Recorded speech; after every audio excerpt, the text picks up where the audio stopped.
పొగుడుతూనే ఉన్నారు. అలా విడిపోయిన రాష్ట్రానికి ముఖ్యమంత్రి మళ్ళీ బీజేపీని తిడతాడు, బీజేపీతో పొత్తు పెట్టుకుంటాడు. ఈ విధంగా పొత్తు పెట్టుకుని మళ్ళా వచ్చాడు. మళ్ళా వచ్చి ఏం చేశాడు? 14 నుంచి 19 వరకు కూడా రాష్ట్రాన్ని సర్వనాశనం చేసి వెళ్ళిపోయాడు. ఎక్కడ ఇచ్చిన హామీలు ఒక్కటి కూడా నెరవేరలేదు. ఈ రైతుల రుణమాఫీ అన్నాడు, ఒక్కటి లేదు. 650 హామీలు ఇచ్చి అర కూడా అతను పూర్తి చేయనటువంటి అధ్వాన్న పరిపాలన ఆ రోజు అందించిపోయాడు.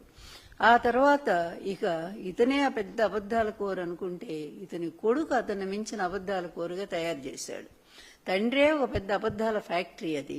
అలాగే ఇతను అంతకు మించినటువంటి పెద్ద ఫ్యాక్టరీగా తయారు చేస్తున్నాడు. మంచి రాజకీయవేత్తగా తయారు చేయటంలా, అబద్ధాలు చెప్పడంలో ఎంత ఎక్స్పర్ట్ తనో అంతకంటే ఎక్స్పర్ట్గా శిక్షణ ఇస్తా ఉన్నాడు కొడుక్కి. నిన్ననే కదా చూసాము సింగపూర్ పర్యటనకు తండ్రి కొడుకులు చాలా గొప్పగా వెళ్లారు. అక్కడ ఏదో డాన్సులు పెట్టుకున్నారు, బ్రహ్మాండంగా ఊరేగింపులు పెట్టుకున్నారు. తెలుగు వాళ్లతో ఏదో డబ్బులు ఇచ్చి మేము చేసుకుంటారు వాళ్ళు. తర్వాత ఏదో సమావేశాలు అన్నారు ప్రభుత్వంతో. ప్రభుత్వం ఏం చెప్పింది? చాలా స్పష్టంగా మీతో మేము పెట్టాము, మీ రాజధాని డెవలప్మెంట్లో మేము భాగస్వామ్యం వహించమని చాలా స్పష్టంగా. ఎందుకంటే ఈశ్వరన్ లాంటి అవినీతి పరుడు ఇతని ఫ్రెండు, అతనే జైల్లో ఉన్నాడు అరెస్ట్ అయ్యి.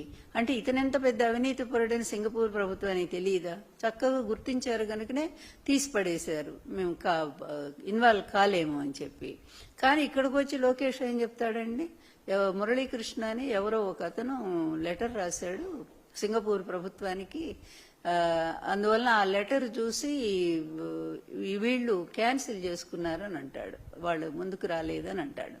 కానీ ఏబిఎన్ ఈ పేపర్ TV5 వాళ్ళు ఏమంటారంటే అద్భుతంగా ఎవడెవడు సాంబశివుడు, ఎవడి పేరేదో సాంబశివరావు అతను ఎట్లా పొగుడుతాడంటే అద్భుతంగా సింగపూర్తో ఉదయం 6 గంటల నుంచి రాత్రి 10 గంటల వరకు జరిగినటువంటి చర్చల్లో చంద్రబాబు గారికి అత్యంత ప్రాధాన్యతనిచ్చిన చంద్రబాబు ఏది సింగపూర్ ప్రభుత్వం అన్నిటినీ కూడా వాళ్ళు ఒప్పుకొని సంతకాలు పెట్టేశారు.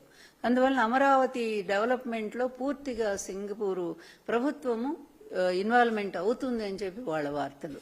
నేను ఇందాక చెప్పాను, ఫస్ట్ నుంచి ఎన్టీఆర్ మీద, లక్ష్మీపార్వతి మీద ఏ మీడియా అయితే అబద్ధాలుగా రాసి మా వ్యక్తిత్వాన్ని హననం చేసి ఇతను నిలబెట్టడానికి ప్రయత్నం చేసినాయో అదే మీడియా ఈరోజు మరి అదే విచ్చలవిడితనం, అదే అబద్ధాలు. ఎక్కడైనా మీడియా అంటే ఒక గౌరవం ఉండాలి బాబు. మీ అందరికి గుర్తుందో లేదో నాకు తెలీదు, కాశీనాథ్ నాగేశ్వరరావు పంతులు గారని మొట్టమొదట ఆంధ్రప్రదేశ్లో పత్రిక స్థాపించారు. ఆంధ్రపత్రిక దాని పేరు. ఆ ఆంధ్రపత్రికలో దాని మీద ఫస్ట్ పేజీలో ఒక పద్యం ఉంటుంది, భారతంలో ఒక పద్యం. అదేంటంటే ఒరులేయ